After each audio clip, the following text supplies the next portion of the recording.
بسم اللہ الرحمن الرحیم۔ مشکلات در خانہ پدر۔ جب حضرت فاطمہ زہرا سلام اللہ علیہا اپنے بابا کے گھر میں تشریف فرما تھی تو ان دنوں آپ شدید مشکلات سے دوچار تھیں، جن کی وجہ سے آپ کے زوفشاں چہرے پر پژمردگی چھا گئی تھی۔ ان مشکلات کا سبب پیغمبر اسلام کی کچھ ازواج تھیں جو آپ کے فضائل و مواہب کی وجہ سے آپ سے حسد کرتی تھی۔ رسول اللہ اپنی بیٹی کو دل کی گہرائیوں سے چاہتے تھے، ان سے بہت زیادہ پیار و محبت کرتے تھے اور آپ اپنی دختر پر عواطف کا بادل بن کر برستے تھے۔ رسول اللہ کی نگاہوں کا مرکز سیدہ زہرا تھی، آپ انہیں کبھی پریشان نہیں دیکھنا چاہتے تھے۔ جب بھی ازواج ان منظر کو دیکھتی تو وہ حضرت زہرا سے حسد کرنے لگتی۔ علامہ مجلسی نے کتاب حصال سے روایت لی ہے کہ امام جعفر صادق علیہ السلام نے فرمایا کہ ایک دن رسول اللہ اپنے خانہ اقدس میں تشریف لائے تو دیکھا آپ کی ایک زوجہ فاطمہ زہرا پر زور زور سے آوازیں کس رہی تھی، کہہ رہی تھی، اے بنت خدیجہ، کیا تو یہ سمجھتی ہے کہ تیری ماں ہم پر برتری اور فضیلت رکھتی تھی؟ وہ ہم پر کون سی فضیلت رکھتی تھی اور کیا تھی؟ بس وہ ہماری ہی طرح تھی۔ رسول اکرم نے اپنی زوجہ کی یہ ساری گفتگو سن لی تھی، لیکن جب آپ کی نظر رحمت اپنی نازنین بیٹی پر پڑی تو وہ رونے لگی۔ رسول اللہ نے پوچھا، اے میری بیٹی کیوں رو رہی ہے؟ آپ نے عرض کیا، انہوں نے میری والدہ کا تذکرہ کیا ہے، وہ ان کی تحقیر کی ہے۔ یہ سن کر رسول اللہ غضبناک ہوئے اور آپ نے فرمایا، اے حمیر، بس کرو، اپنی اس روش کو چھوڑ دے۔ اللہ تعالیٰ نے مجھے خدیجۃ الکبریٰ سے اولاد عطا کی ہے، انہوں نے میرے لیے طاہرہ عبداللہ قاسم کو جنم دیا۔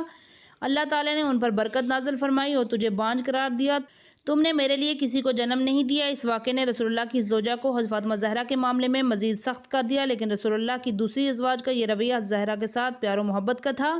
رسول اللہ کی رحلت کے بعد جب فدق کا معاملہ چلا تو اسی بیوی نے گواہی دی کہ انبیاء اپنی وراثت نہیں چھوڑتے، تاکہ اس طریقے سے سیدہ زہرا اپنے بابا کی جائیداد سے محروم کر دی جائیں۔ ان مہربانیوں میں سے ایک اور مہربانی یہ بھی تھی کہ جس وقت رسول اللہ کی بیٹی کی رحلت کی خبر ان تک پہنچی تو انہوں نے تبسم فرمایا۔ آپ اس کتاب میں پڑھیں گے کہ دختر نبی نے اسماء بنت خمیس کو وصیت کی تھی کہ وہ انہیں ان کے جنازے پر آنے کی اجازت نہ دیں۔ یہ باتیں اس امر کی دلیل ہیں کہ رسول اللہ کی دختر ان پر کس قدر ناراض تھی۔ رسول اکرم کی معروف حدیث ہے، اللہ تعالیٰ فاطمہ زہرا کے غضب سے غضبناک ہوتا ہے اور ان کی رضا سے راضی ہوتا ہے۔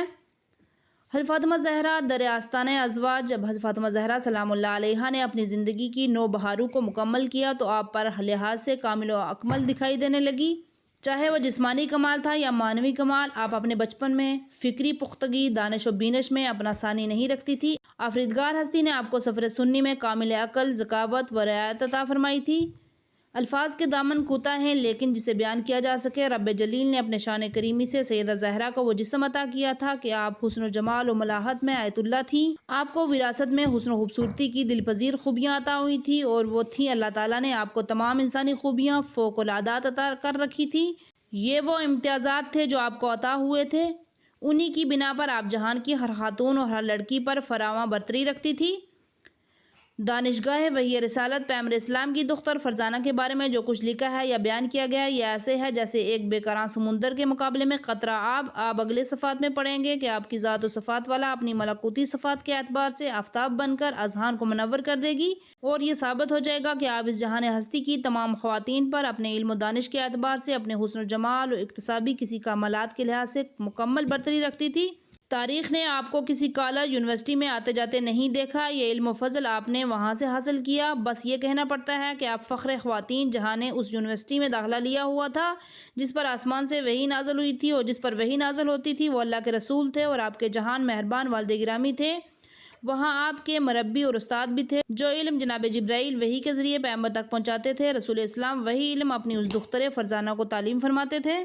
نبی کریم کے مشاہیر اصحاب میں سے ایک نے ایک ملکوتی دختر فرزانہ کی خواستگاری کے لیے پیغمبر خدا کے دروازے رحمت پر حاضری دی، یہ رشتہ اسے دیا جائے، لیکن پیغمبر رحمت نے ان میں سے ہر ایک کو یہ کہہ کر لاجواب کر دیا، میری بیٹی کا معاملہ میرے رب کے ہاتھ میں ہے، اس میں مجھے کوئی اختیار نہیں ہے، وہ جس سے ان کی ترویج چاہے گا کر دے گا۔ شعیب بن سعد مصری نے اپنی کتاب میں فرمایا، جب صاف و پاک آسمان رسالت پر خورشید جہاں افروز سیدہ زہرا نے اپنے نورانی کرنیں بکھیرنے کا آغاز کیا تو اسی ماہ کمال جمال نے اپنی نور فشانی کے ساتھ بدر الدجا کی منزل حاصل کر لی اور اس کے نور سے کائنات روشن و منور ہوئی۔ ان کے جمال و جلال نے آیت خداوندی بن کر اپنی چمک دمک سے جہاں ہستی کو چکا چوند کر دیا، اور آپ کی خواستگاری کے لیے مہاجرین اور انصار کے بہت سے لوگوں نے بارگاہ رسالت میں حاضری دی۔ ان میں سے ہر ایک کی تمنا اور آرزو یہ تھی کہ وہ ان کے سلسلے ازدواج میں منسلک ہو جائے، لیکن پیغمبر اسلام کا قلب مبارک اللہ تعالیٰ کی خوشنودی کے ہاتھوں گروی تھا۔ ان تمام خواہشمندان کی خواہشوں پر آپ نے یہ لفظ کہہ کر پانی پھیر دیا، میں اللہ کے فیصلے کے انتظار میں ہوں۔ اس جنت کی بیٹی کی خواستگاری کے لیے حضرت عمر ابو بکر پیغمبر اسلام کی بارگاہ اقدس میں باری باری پہنچے۔ پیغمبر اسلام نے انہیں فرمایا کہ ابھی میری بیٹی کی وہ عمر ہی نہیں ہے جس کے تم خواستگار ہو۔ فضائل احمد بن حنبل والنسانی فی الحساس۔ ان حضرات کے بعد عبد الرحمن بن عوف خواستگاری کے لیے آئے۔ آپ نے اپنا رخ انور دوسری طرف پھیر لیا اور اسے کوئی جواب ہی نہیں دیا۔ پیغمبر اسلام کا یہ فرمان تھا، سازشی راویوں کی روایتوں کا بانڈا پھوڑ دیا ہے۔ روایتیں ہی جھوٹی ہیں تو راوی بے طریق اولا جھوٹا ہے۔ کیا پیغمبر خدا کے فرمان سے یہ حقیقت واقفیت روشن ہو جاتی ہے؟ فاطمہ زہرا بعثت سے 5 سال قبل پیدا ہوئی تھی۔ ان راویوں کی یہ ساخت اور پرداخت 100% جھوٹ اور سازش پر مبنی ہے۔ اگر ایسا ہوتا تو ان دنوں جناب زہرا کی عمر شریف 18 سال ہوتی، کہ جس طرح بعض راویوں نے اس عمر کی تصریح کی ہے۔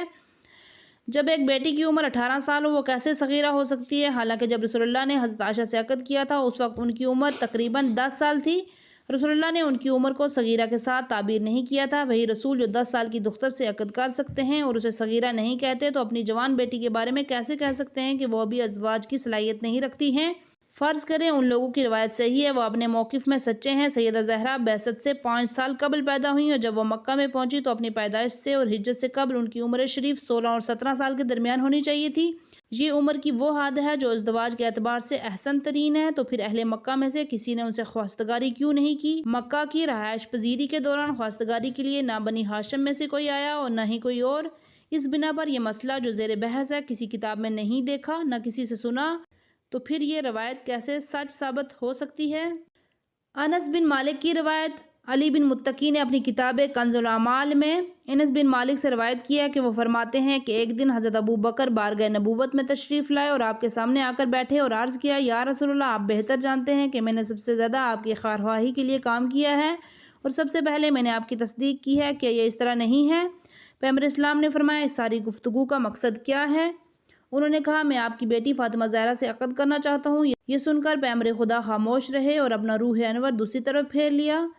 جب ابو بکر فوراً اٹھے، حضرت عمر کے پاس چلے گئے اور کہا، میں خالی ہاتھ واپس آیا ہوں اور مجھے کچھ نہیں ملا۔ عمر نے پوچھا، کیا ہوا؟ ابو بکر نے کہا، میں بارگاہ نبوت میں گیا اور اس سے ان کی بیٹی فاطمہ زہرا کا رشتہ مانگا۔ یہ سن کر پیغمبر خدا نے مجھ سے اپنا روح انور دوسری طرف پھیر لیا۔ عمر نے کہا، یہاں بیٹھ، میں پیغمبر خدا کے پاس جاتا ہوں اور اپنے لیے رشتہ مانگتا ہوں۔ عمر فوراً گیا اور پیغمبر کے حضور آیا اور آپ کے برابر آ کر بیٹھ گیا۔ عمر نے عرض کیا، میں نے آپ کی خدمت کی، آپ کی خیر خواہی اور دل سوزی کے لیے کام کیا، اسلام قبول کیا۔ جب اس کی بات اس مقام تک پہنچی تو پیغمبر اسلام نے فرمایا، اس لمبی چوڑی گفتگو کا کیا خلاصہ ہے؟ عمر نے کہا، میں آپ کی بیٹی سے عقد کرنا چاہتا ہوں۔ پیغمبر اسلام نے یہ سن کر دوسری طرف رخ کر لیا۔ عمر ابو بکر کے پاس پہنچا اور کہا، مجھے معلوم ہوتا ہے رسول اسلام اپنی دختر فاطمہ زہرا کے ازدواج کے لیے اللہ کے حکم کے انتظار میں ہیں۔ علامہ میسمی نے اپنی کتاب مجموع الزوائد میں روایت نقل کی ہے کہ عمر اور ابو بکر دونوں پیغمبر اسلام کے پاس فاطمہ زہرا کی خواستگاری کے لیے گئے تھے۔ رسول اللہ نے فرمایا، میں اللہ تعالیٰ کے فیصلے کے انتظار میں ہوں۔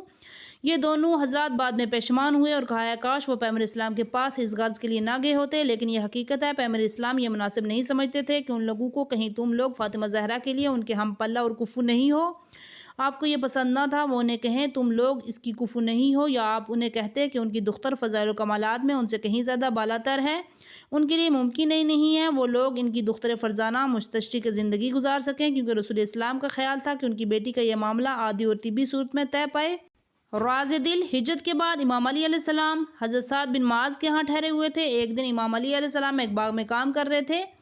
حضرت سعد بن معاذ نے وہاں آپ کی زیارت کا شرف حاصل کیا اور وہیں آپ سے کہا، آپ رسول اللہ کے پاس ان کی دختر نیک اختر کی خواستگاری کے لیے کیوں نہیں جاتے؟ کتاب منتخب الاعمال میں روایت ہے کہ عمر امام علی علیہ السلام کے پاس ہے اور کہا، دختر نبی فاطمہ زہرا کی خواستگاری کے لیے آپ کے لیے کون سی چیز رکاوٹ بنی ہوئی ہے؟ امام علی نے فرمایا، مجھے خوف ہے کہیں مجھے مثبت جواب نہ ملے۔ عمر نے کہا، اگر پیغمبر خدا اپنی بیٹی فاطمہ کا عقد آپ کے ساتھ نہیں کریں گے تو پھر کس کے ساتھ کریں گے؟ کیونکہ تمام لوگوں میں سے آپ ان سے زیادہ قریب ہیں، آپ کا ظاہر و باطن ان کے سامنے ہے، آپ کا حسب و نسب وہی ہے جو ان کا ہے۔ حقیقت یہ ہے کہ امام علی نے اپنی زندگی بھر کبھی کسی کے سامنے فاطمہ زہرا کا نام نہیں لیا۔ رسول اسلام سے حیا کی وجہ سے آپ نے کبھی ان کی دختر کا ذکر تک نہیں کیا تھا، اس کے لیے بارگاہ نبوت میں اپنے دل کی بات کرنا ممکن ہی نہیں تھا۔ مزید برآں آپ اقتصادی اور معاشی طور پر کمزور تر تھے۔ اسلامی ہدف داری اور فداکاری اور اسلامی جہاد کی ذمہ داری وہ سب عوامل تھے جنہوں نے آپ کے اقتصادی پہلو کو نہ ہونے کے برابر کر دیا۔ آپ کے پاس مدینہ میں زندگی کے امکانات تھے، نہ گھر تھا، نہ کوئی کاروبار اور نہ کھیت، پھر کس طرح آپ شادی کرتے اور کہاں ازدواج کرتے اور کہاں رہتے؟ سیدہ زہرا وہ خاتون نہیں تھی، ان کی ازواجی زندگی کے آغاز میں ان کی عزت و عظمت کے مطابق شادی کے اہتمامات نہ ہوں۔ ضروری تھا ان کی رفعت و بلندی کے پیش نظر سامان زندگی مہیا کیا جائے۔ حضرت امیر کے سامنے ایک اور پہلو بھی تھا۔ سیدہ زہرا غیر معمولی خاتون ہیں، ان سے ازواج نہایت درجے کی سادگی کے ساتھ نہیں کیا جا سکتا۔ بہرحال وہ مقام جہاں پیوند خواندگی کا ہدف ایک خانوادے کے نظام کی تشکیل ہوتا ہے، ان اہداف میں اولین ہدف جسمانی اور جنسی نہیں ہوتا بلکہ یہ ہدف خاندانی نظام کا پہلو ہوتا ہے۔ اس زمانے کی ازواجی مراسم پر اسلام کی نظر تھی، جنہوں نے اس پسندیدہ سنت کے آگے بند باندھ رکھے تھے اور جوانوں کی طبیعی و فطری واقفیت سے روک رکھا تھا۔ اسلام تو آیا ہی اس لیے تھا کہ ان خرافات اور اوہام کی زنجیروں کو توڑ دے، ازواجی زندگی کو اپنانے کی راہوں کو آسان کر دے، کیونکہ تشکیل خانوادگی اور ازواج اسلام کی نگاہ میں ضروریات زندگی میں سے اور یہ ازواجی زندگی بقائے نسل انسانی اور نظام خانوادگی اور اجتماعی زندگی کے لوازمات میں سے ہے۔ اسلام نے اسی بات کی سفارش و تاکید کی ہے کہ ازواج ساجدہ اور آسان ہو، اور ہستی جس کو اللہ نے رہبر انسانیت بنایا اور اس پر وحی فرمائی اور معاشرے کا حقیقی معتقد ہو، اس کا ہر قول و عمل نمونہ ہوگا۔ یہی وجہ ہے کہ رسول اسلام نے پہلے اپنی گفتار سے ان خرافات اور کفریہ عادات کا خاتمہ کیا، پھر اپنے کردار و عمل سے ان بیہودہ نظام کو درہم بھرم کیا۔ خواتین کے حقوق کی پاسداری۔ جب امام علی علیہ السلام بارگاہ نبوی میں ان کی دختر کی خواستگاری کے لیے حاضر ہوئے، نبی کریم تمام مسلمانوں اور تمام مسلمان عورتوں کے ولی تھے، حتیٰ کہ وہ اپنی بیٹی کے بھی ولی تھے، لیکن نبی کریم نے اپنی بیٹی کی عزت و عظمت کے پیش نظر ان کے حقوق کے تحفظ کے لیے ان کی اجازت کے بغیر ان کے عقد کا اعلان نہیں فرمایا۔ آپ نے اپنے اس عمل سے اپنی سنت کا اعلان کیا۔ جب بھی اپنی بیٹی کو رشتہ ازدواج میں منسلک کرنا ہو تو ان سے مشاورت ضروری ہے۔ اس نے اپنے شوہر کے ساتھ زندگی بسر کرنا ہے، اس بیٹی نے اپنے شوہر کی شریکہ حیات بننا ہے اور اس کے شوہر نے اس کا شریکہ حیات بننا ہے۔ بیٹی کی تزویج اور اس کی مشاورت کے بغیر اس پر ظلم ہے اور اس کے لیے یہ سامان حقارت و نفرت ہے اور اس کی شخصیت کی بے قدری ہے۔ یہ اس لیے عملی تصریح ہے کہ اسے اپنے شوہر کے انتخاب میں کوئی حق حاصل نہیں ہے، گویا وہ گائے بھینس ہے جسے فروخت کیا جا رہا ہے یا اس کی اجازت کے بغیر اسے کسی کو ہبہ کیا جا رہا ہے۔